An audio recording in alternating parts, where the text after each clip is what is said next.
Hello everyone, welcome to your channel BSc wings. आज हम next relation देखेंगे। इसके पहले जो रिलेशन हमने पढ़ा था उसका लिंक आपको वीडियो के डिस्क्रिप्शन में मिल जाएगा। तो आज हम क्या देखेंगे, relation between relativistic momentum and kinetic energy. या फिर ऐसे भी क्वेश्चन पूछ सकता है, drive P is equals to K square upon c square plus 2m0 K whole to the power 1/2। So आइए देखते हैं इसका प्रूफ। प्रीवियस वीडियो में हमने ये रिलेशन पढ़ा था, इसी की मदद से हम इसको निकालेंगे, इस रिलेशन को ड्राइव करेंगे। तो क्या पढ़ा था हमने, E square minus P square C square is equals to m0 square C to the power 4। अब इसे हम कैसे लिख सकते हैं, E is equals to m0 square C4 plus P square C square whole to the power 1/2। इसको हमने इधर ट्रांसफ़र कर दिया तो ये प्लस में हो गया, और ई स्क्वायर था तो ई इज इक्वल्स टू क्या हो जाएगा, अंडर रूट में। अंडर रूट का मतलब होता है पावर 1/2। सो दैट हमने इसे ऐसे लिख दिया। अब हम जानते हैं कि टोटल एनर्जी क्या होती है। टोटल एनर्जी को हम ई से डिनोट करते हैं। टोटल एनर्जी इक्वल टू क्या होता है, rest energy plus kinetic energy.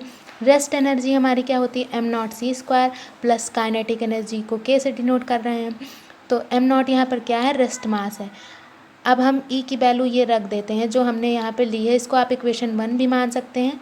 तो आप लिख सकते हैं फ्रॉम इक्वेशन 1। तो वैल्यू हमने रखी m0 square C to the power 4 plus P square C square whole to the power 1/2 is equal to m0 c square plus K. अब यहाँ पे हम इसका क्या करेंगे, स्क्वायर करते हैं। स्क्वायर करने पे आप जानते हैं कि ये 1/2 है, और स्क्वायर करेंगे तो इसमें मल्टीप्लाई हो जाएगा 2। हम जानते हैं, अगर ये आप सिंपल रिलेशन से समझ सकते हैं, m की power a to the power b है, तो इसको हम कैसे लिख सकते हैं, ये सिंप्लीफाई हो जाएगा m to the a to the power into b। तो अगर यहाँ पे किसी, मान लीजिए कोई भी टर्म है, उसकी पावर 1/2 दी हुई है। मान लीजिए m की पावर 1/2 है और उसका हम होल स्क्वायर कर रहे हैं, यानी कि उसका स्क्वायर कर रहे हैं। तो हम क्या हो, m को क्या, m 1/2 इंटू 2, तो 2 से 2 हमारा कैंसिल हो जाएगा। तो क्या बचेगा, सिंपली m बचेगा। इसी तरीके से हमने इस रिलेशन में भी किया है। तो क्या किया है हमने, यहाँ पे इसके स्क्वायर करेंगे तो इसकी पावर 1 हो जाएगी। तो ये बचेगा m0 square C to the power plus P square C square, and इसका स्क्वायर करेंगे तो ये क्या हो जाएगा, a प्लस बी का होल स्क्वायर। तो a square m0 square C to the power 4 plus B square plus 2ab। तो ये हमारा था m0 सी स्क्वायर इंटू के।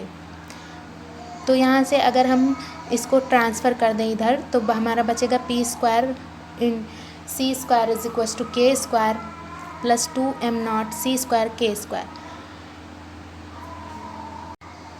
अब हम क्या देखते हैं कि हमारा दोनों तरफ ये टर्म सेम है, तो ये हमारा आपस में कैंसिल आउट हो जाएंगे।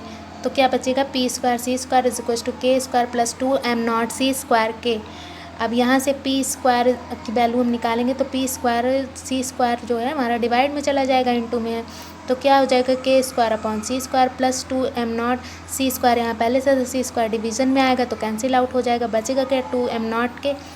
तो यहाँ पे p की वैल्यू क्या आएगी, p is equal to under root में आना चाहिए था। तो अंडर रूट का मतलब होता है पावर 1/2। सो दैट यहाँ पे 1/2 इसकी पावर हो गई। हंस यही हमारा रिक्वायर्ड रिलेशन था। सो अब हम लिख सकते हैं, हंस this is the required relation between relativistic momentum p and kinetic energy k। Okay, thanks for watching this video.